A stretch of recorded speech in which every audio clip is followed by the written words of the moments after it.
याला वाटलं चला आपण आपल्या पत्नीकडे गेलं पाहिजे. आता बरी काही वक्ता नाही. एका रंगाचा होऊन गेला, दाढी मिशा एवढ्या वाढल्या आणि गारवड्याचा अवतार झाला. एवढ्या दाड्या वाढल्या आणि केस पांत असे जंगली कबूतर दिसत होता. एक नंबरचा गारवडी दिसत होता. आला घरी, आवाज देऊन राहिला, कारभार ने ग माझे प्रेमाचे नारी बबिता बबिता. कोण होय गे म्हणे, भाड्याचा बैल माझा नाव घेऊन राहिला.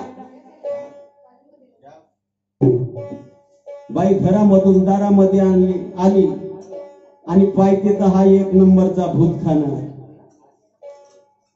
अगं बबिता, अगं मी तुझा सरळ, मला ओळखलीस नाही का? हे म्हणते, स्वयंपाक अजून झाला नाही, चल घराच्या बाहेर हो. अहो म्हणते, मी तुझा पती देव, मला ओळखलंच नाही का? तुला ओळखण्याला काही ठेवलंच नाही तर मी तुझं काय करू? तू माझा पती देव नाहीस, तो मेला. शरद कांबळे तो केव्हाचाच मेला आणि तू मला माझी पत्नी म्हणतेस. तुला काही शरम वाटते का? अगं म्हणते बबिता, अशी बोलू नको ग. रडायला लागला नक्कल करायला. अशी नको बोलू माझे लाडाचे नारी, अब कोणताही आपला जीव देईन व देणं म्हणते. मले का करायचं? माका बापाचं कमी जास्त होणार. मरण म्हणते आताच देव का म्हणते, तुझ्या औषधी आहे म्हणते, एंड्रिंग माघारी देतो म्हणते त्या तोंडात टाकून. मरण म्हणते येतच फडफडू फडफडू. मले का करायचंय? माझी जिंदगानी पूर्ण सत्यानाश करून ठेवली. तुझं काय करू म्हणते आता मी? शिवागाली दिल्या बबिताबाईने आणि घराच्या बाहेर हकाललं.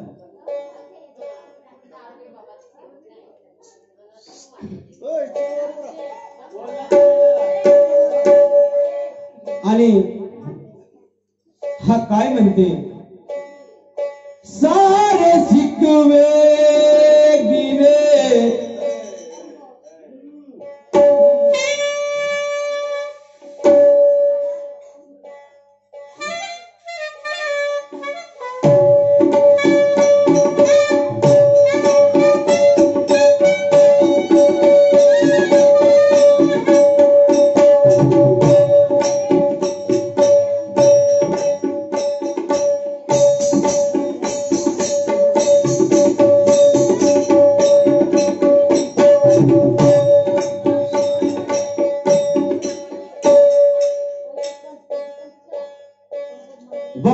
बाईने त्याला घराच्या बाहेर हकललं.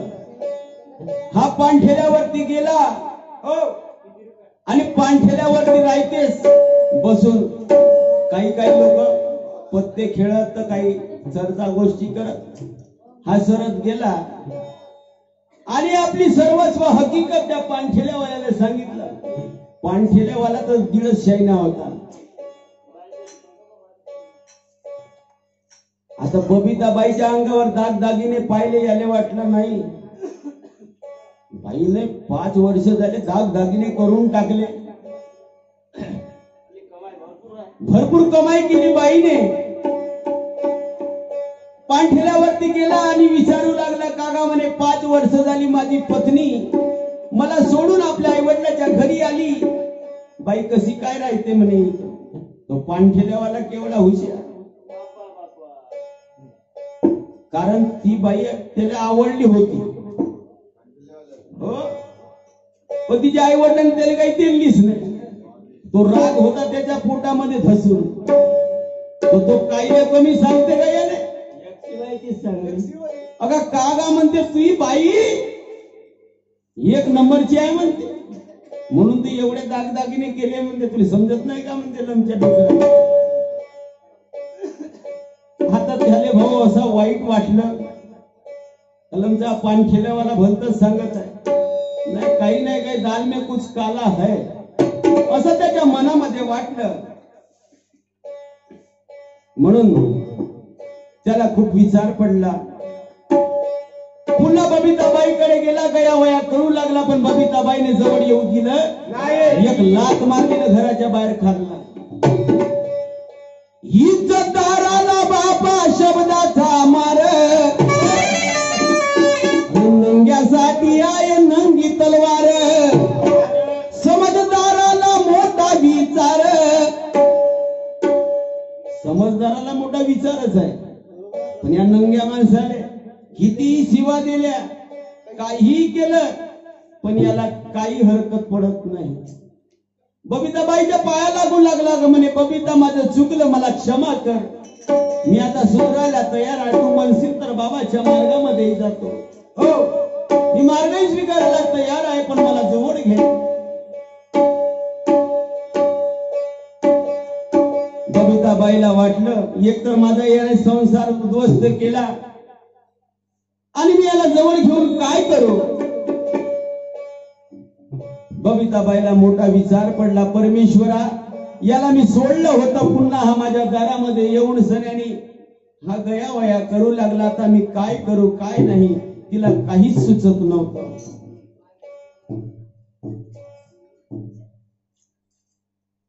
खरे किंवा खोटे माझे हे बोल, नको घेऊनारी अंगावर झोल, समाजात जाईल माझा तोल. केवढा होता लमचा, पुरा समाजाला जवळ करत होता.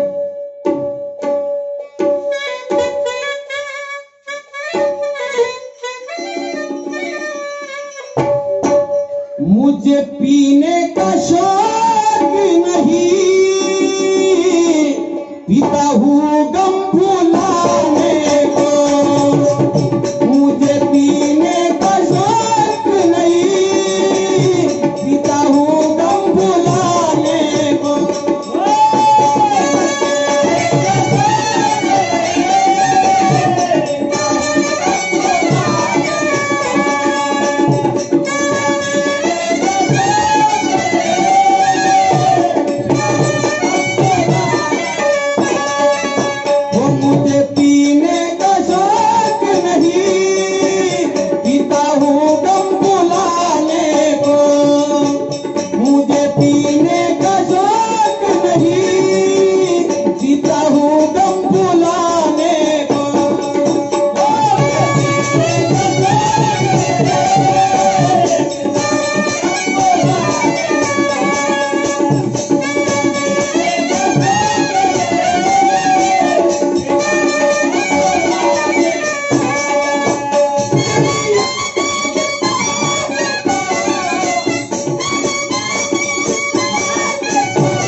पुन्हा दारू प्यायला सुरुवात केली.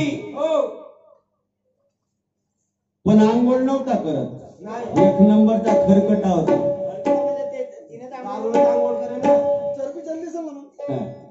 कोणताही हॉटेलवाला त्याला लात मारून हकलून दे. आता हॉटेलवरती भीक मागायचा आणि पुरे पैशाने दारू प्यायचा.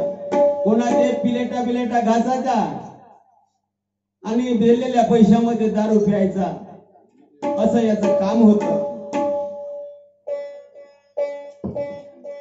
सरत स्वभावाचा होता नीतिभ्रष्ट, होता कपट आर्थिक दृष्ट. नाना परी देऊन पत्नीला कष्ट, कसा केला नाश गा या धीर धीर होती. कसा केला नाश गी या धीर धीर होती.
दारू प्यायचा आणि बबिताबाईला त्रास द्यायचा.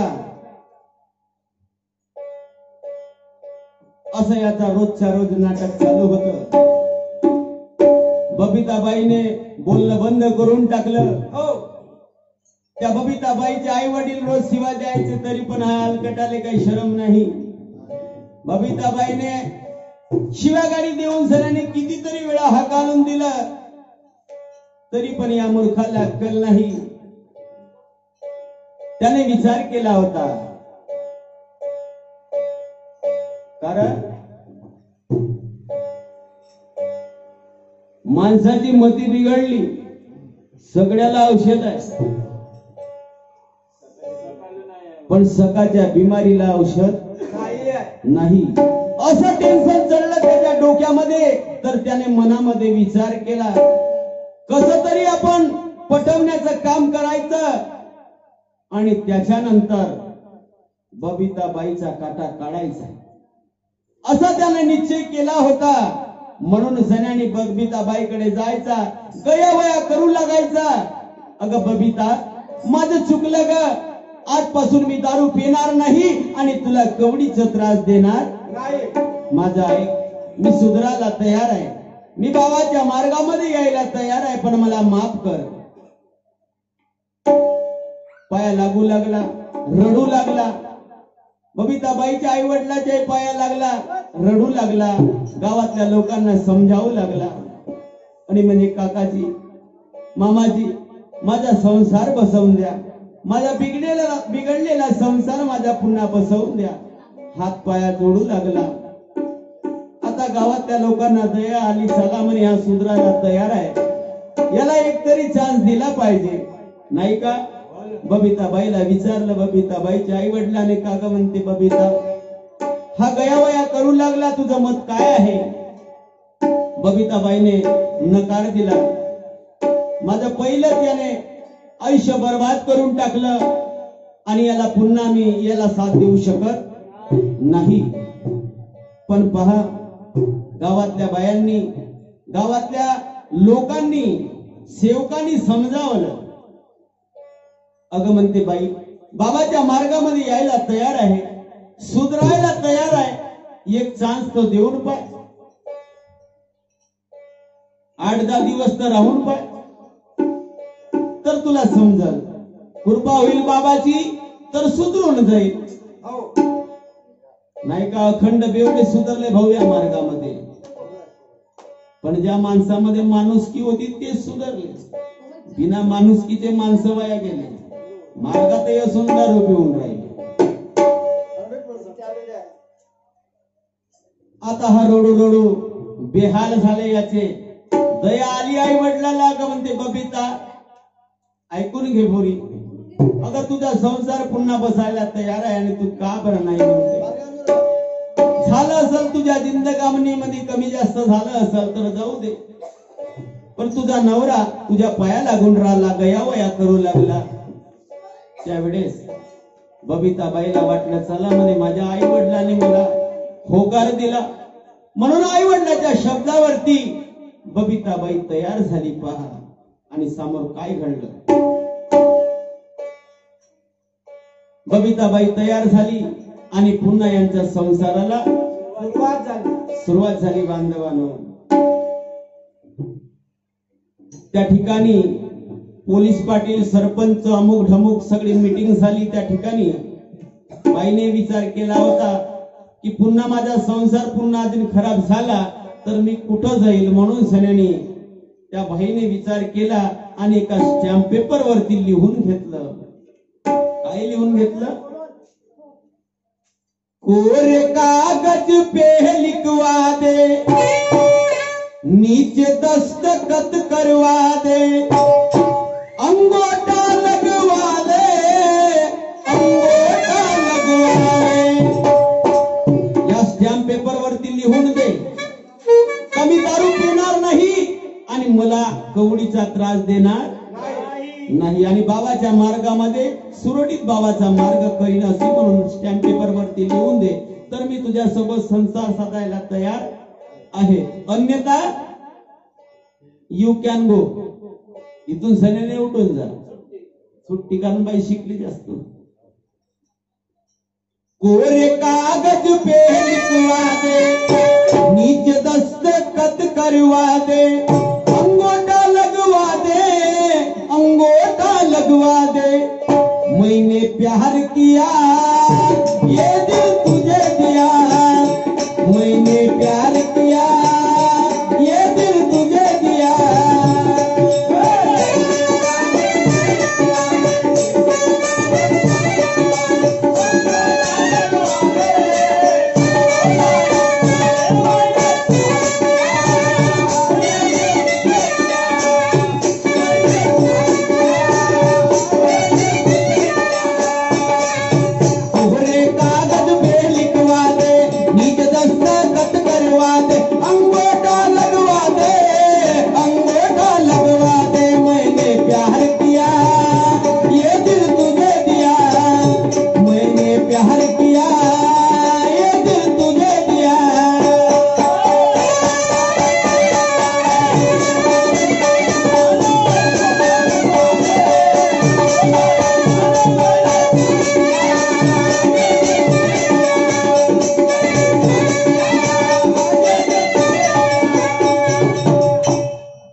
संसाराला सुरुवात झाली आणि बाबाच्या कृपेनं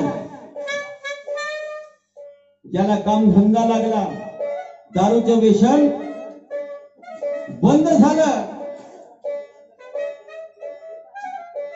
पण त्याच्या मनामध्ये त्याच्या बुद्धीमध्ये ती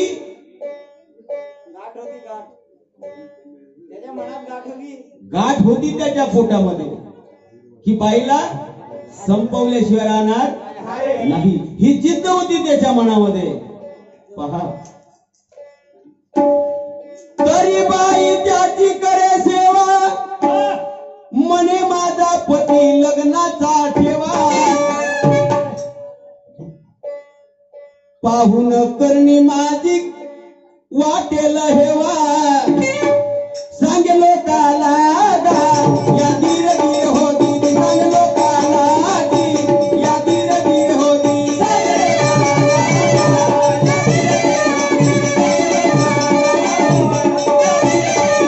सांगे लोकाला या धीर धीर होती सांगे लोकाला या धीर धीर होती.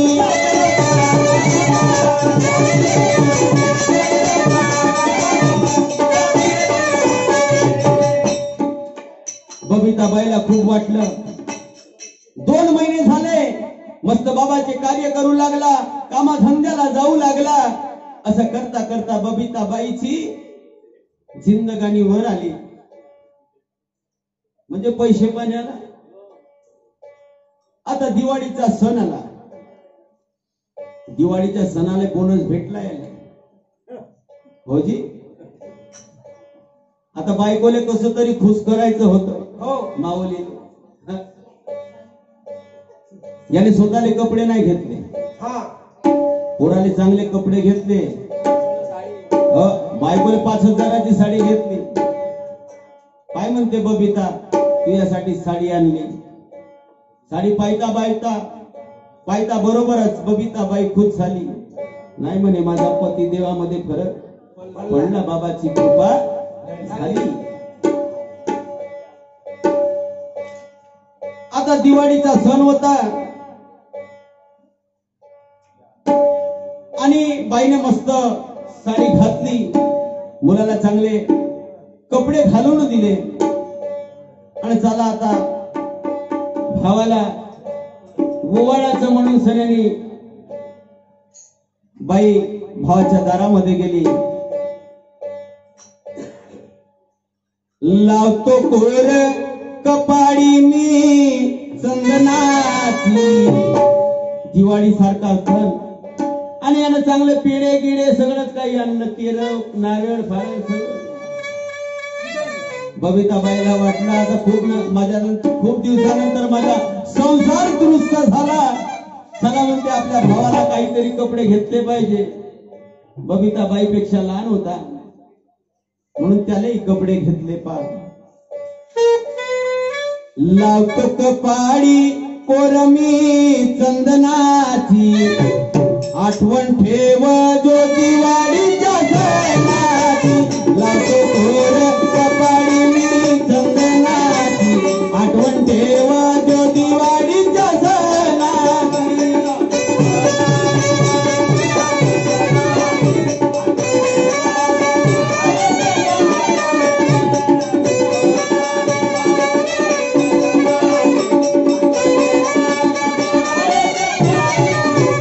लावतो कोर कपाडी मी चंदनाची, आठवण ठेवा जो दिवाळीच्या सणाची. लावतो कोर कपाडी मी चंदनाची, आठवण ठेवा जो दिवाळीच्या सणाची.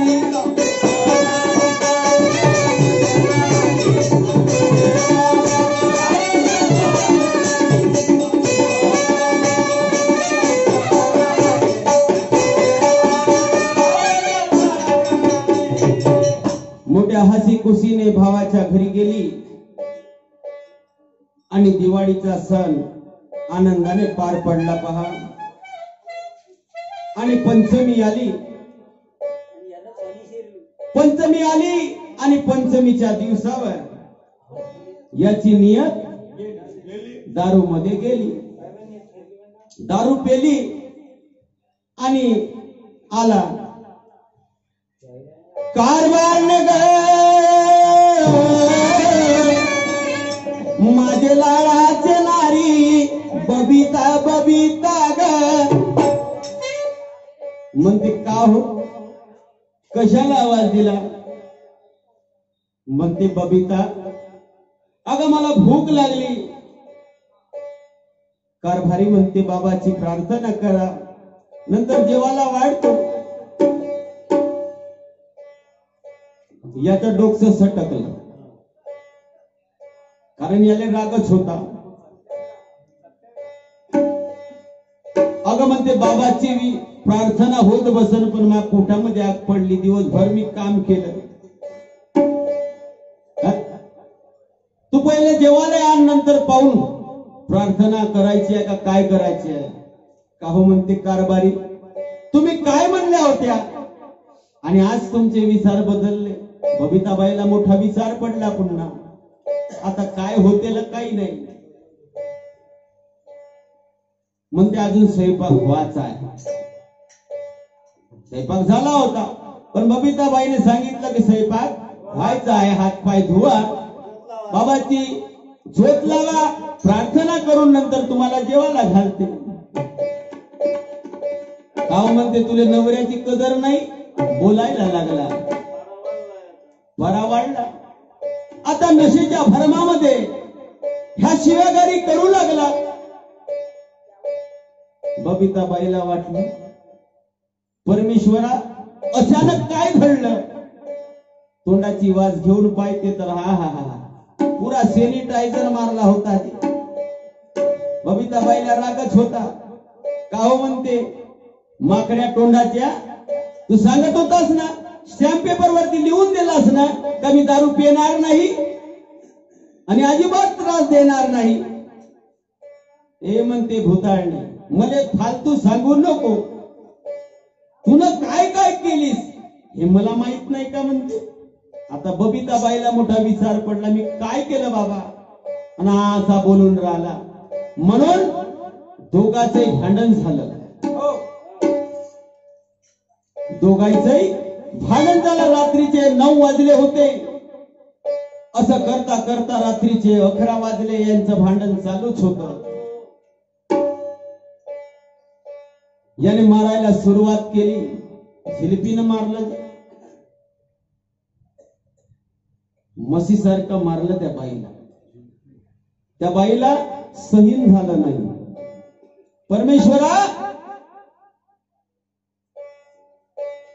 मला आपल्या चरणी विलीन करून टाका. मला जगून काही अर्थ नाही, पण माझ्या मुलासाठी मी जगवत आहे. मुलगा बिचारा जेवण खावण केलं, झोपला होता. आता यांचं दोघांचं भांडण वाढत वाढत 11 वाजले. बबिताबाई काही ऐकत नव्हती. तिचाही पारा गरम होता आणि याचा तर गरमच होता.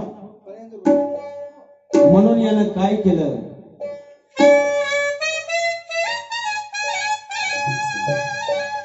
बना के क्यों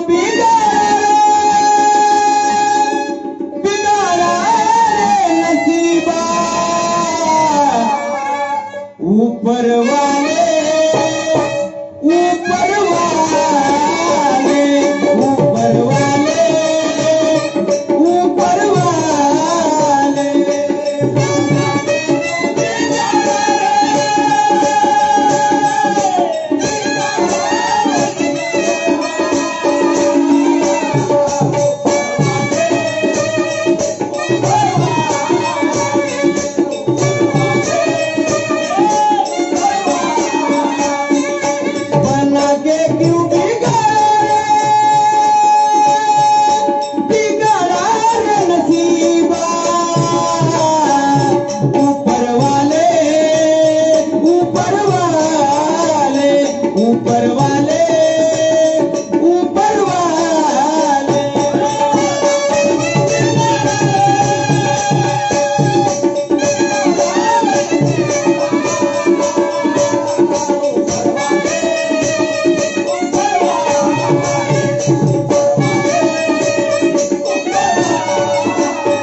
दोघांचं भांडण एवढं वाढलं की कोणी कोणाला ऐकत नव्हता. म्हणून बबिताबाईला वाटलं असा तरी धाक दिला पाहिजे. म्हणून बाजूला 5 लिटरची डबकी होती मातीच्या तेलाची. बाईना अंगावर ओतली. चला अशा तरी धाकेनं हा चुपचाप राहील, पण नाही, याच्या पोटामध्ये काटा होताच. तर बाईने आपल्या हाताने राखेल आपल्या अंगावरती टाकलं, पण याले लमच्याले काही दयामया आली नाही. पुन्हा राखेल टाकलं ना, याने डब्बीची काडी उघडायला सुरुवात केली. पण कुरुपा बाबाची पहिली काडी उघडली, विझली. दुसरी काडी उघडली, तेही भगवंताने विझवली. तिसरी काडी पेटवली, तेही बाबाने विझवली. सत्य गोष्ट आहे बांधवांना, खोटं सांगणार नाही. आणि चौथी काडी पेटली भाऊ, आणि शरद भाऊने तिच्या अंगावरती टाकली. बाई पेटायला सुरुवात झाली. बाई चिल्लावाला लागून राहिली, परमेश्वरा मला वाचवा, हो बाबा मला वाचवा. म्हणून सऱ्याने घराच्या बाहेर पडली आणि गयावया करू लागली, गावातल्या लोकांना आवाज देऊ लागली. असं करता करता बाई 90% जळली होती. गावातल्या लोकांना कोण्या तिला विजवायला सुरुवात केली. कोणी पाणी टाकते तर कोणी ब्लँकेट टाकते, पण ती आग काही थंडी होत नव्हती. कस तरी तिला विझवलं आणि हा सरत तेथून सरीने उठून पडाला. गावातील लोकांनी तिच्या आई वडिलांनी तिला दवाखान्यामध्ये नेलं. मी हॉस्पिटलमध्ये भरती केलं. त्यावेळेस त्या ठिकाणी मी गेलो होतो. बाईला विचारलं, मी म्हटलं असं का केलं? बाई रडायला लागली. का करू दे म्हणे, माझी जिंदगानीचा सगळा सत्यानाश झाला म्हणून मला असा घ्यावं लागलं. पण बाई तुझ्या मुलांचं अनित झालं ना. बाई रडायला लागली.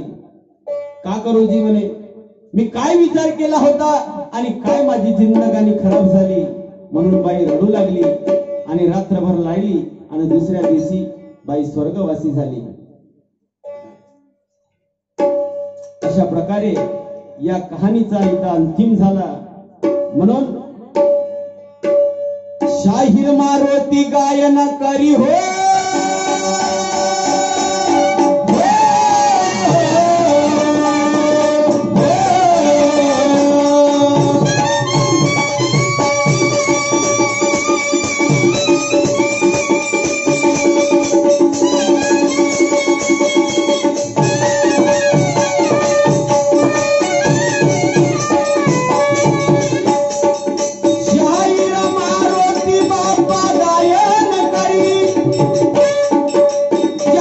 कीर्ती याच